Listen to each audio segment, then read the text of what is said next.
Hi friends, Danny Hauger here. Tonight we're going to play Strike Deluxe on the AtGames Legends 4KP Pinball Machine and talk a little bit about the new Unplugged album that's coming out. I recorded at Abbey Road Studios. I know some people who follow my music and I'm very appreciative that you've been stopping by, have been asking me how I'm doing. So we'll see a little music video at the end of the pinball. Try to make everybody happy. It's hard to do that in life, isn't it? Drop a like and subscribe if you're enjoying pinball so far on the 4KP. If you have any questions I can answer for you, put those down there as well. And yeah, give it a subscribe. You know, support indie musicians. It's pretty hard out here for pinball content creators, for gamers, for everybody. So yeah, thank you very much. Let's get right to the pinball, yeah? Let's go. All right, like I said, we're going to accomplish a couple things in this video. The first thing we're going to talk about is a light mod that I did. I saw Tampa Tech's video where he went inside of the topper, took it apart, unplugged things, adhesived, to use it as a verb, inside. And I thought that's all cool, but I was worried about breaking it. I thought it might be a little flimsy to do the mod myself. Plus, I'm not that great at that kind of stuff. Here's what I did instead. Instead of getting the Govee light bar for $30 or $40, I have one in my studio. It's really nice. I bought one from Temu for $7 and hung it up over, sort of like just draped across, and used some of the adhesive strips here.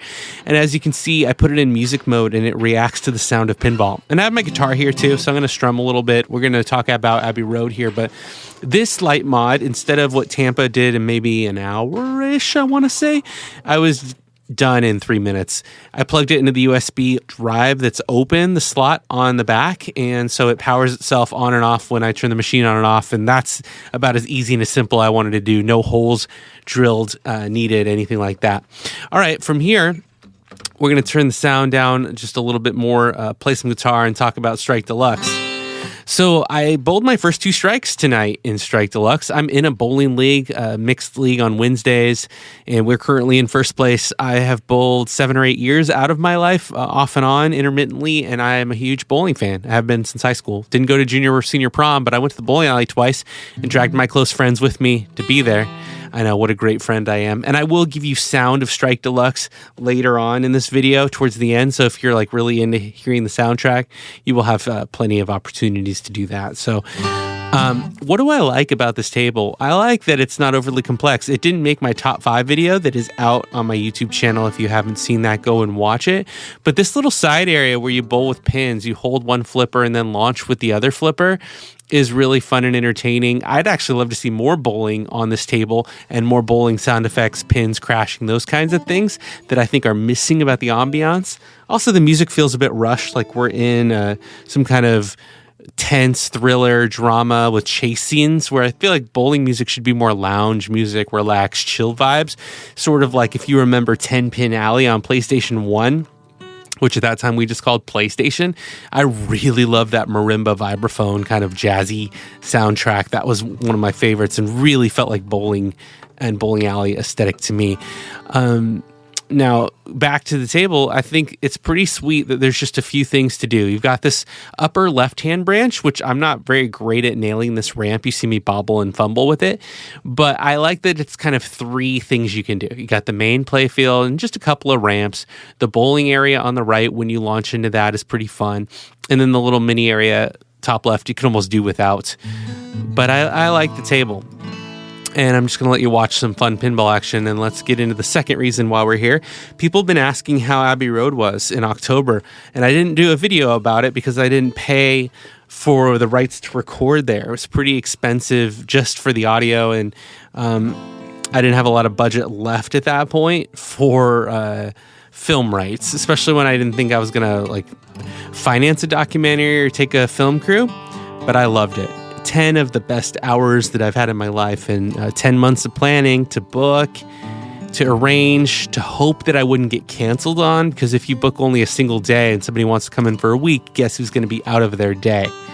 So there's kind of a few things you have to juggle when you're doing that plan, especially when you're a solo singer-songwriter on the indie scope like myself.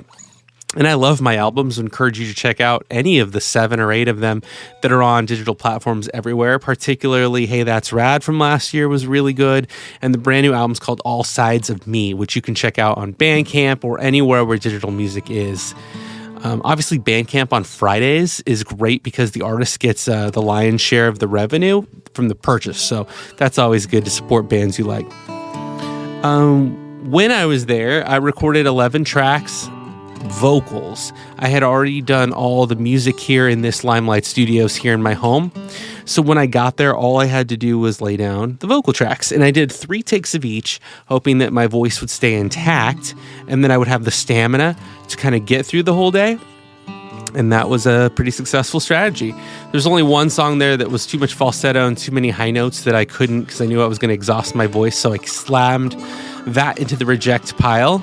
I don't know where all the pronunciations on the syllables came there, but yeah, I ended up just doing the 10 I could do in a best of my abilities. That came home and mixed it myself. The other thing I did after those 4 hours, 5 hours had elapsed, and having some tea in the beautiful Abbey Road garden, and shout out to Marta Maria, my wonderful assistant in studio. She's very talented, knowledgeable, entertained me with, regaled me with stories of people who've come into Abbey Road, and it was so great. She let me play guitar that Liam Gallagher had used and a microphone John Lennon had used. It was a fantastic day. She asked, well, what do you want to do the rest of the day? You want to do more takes? And I let her know that I would like to grab a guitar and just do unplugged whatever songs in my past come into my mind. And you can see I lost the ball there while I adjusted the volume.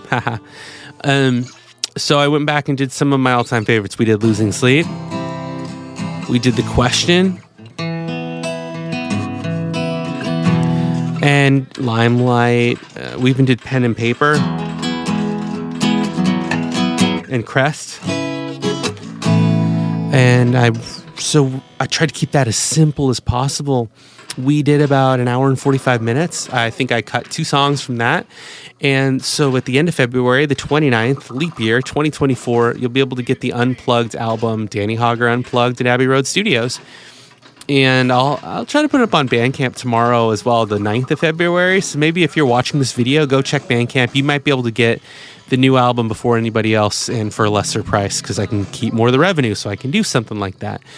And that's just something I'm really proud of, that not only did I get the studio album done with all that advanced planning, but I improvised on the spot and played just acoustic and vocals, and a couple tracks I had time to do some harmonies and shakers, and then just really did a little compression on that. I didn't want to do too much digital magic, and that's just ready to come out and be an expression of what it was like being in the room and the mentality that I was in that day. So I felt like I was pretty on fire. I went about 9 hours and didn't lose my voice. I had some tea and took it easy at times, and enjoyed some great conversation and talked about music and my music, and just felt like a wonderful experience had taken place when I walked past security gates, all the people taking the photos at the famous crosswalk, and I was inside where so many of my idols have been. It was really tremendous. So yeah, in a lot of ways, I feel very blessed that, we're talking pinball and we're talking 2K TV, which there's a great episode coming out February 9th tomorrow that I'm in, with a bit of a game show that I'd encourage you to check that out on YouTube or within NBA 2K24. We're talking about the Abbey Road albums coming out, and I always wish more people were following my music and that more people were checking out the dream of mine that I'm trying to play out each day, each month, each year. But I'm just feeling very good that I live in a time where I can pursue those projects for my own passion, and hope that anybody who jumps on follows for any length that they would like to. It just means so much to me. As we close today, at least you got to hear a little strumming. I'll get back to doing some new videos and writing some new music, but for now I'm trying to promote what's out there and what's coming out very soon with the Unplugged. I just want to take the last few seconds and thank Guster. I've got my tickets to Red Rocks. Thank Rat Boys. I bought my tickets for the Oakland Fox Theater.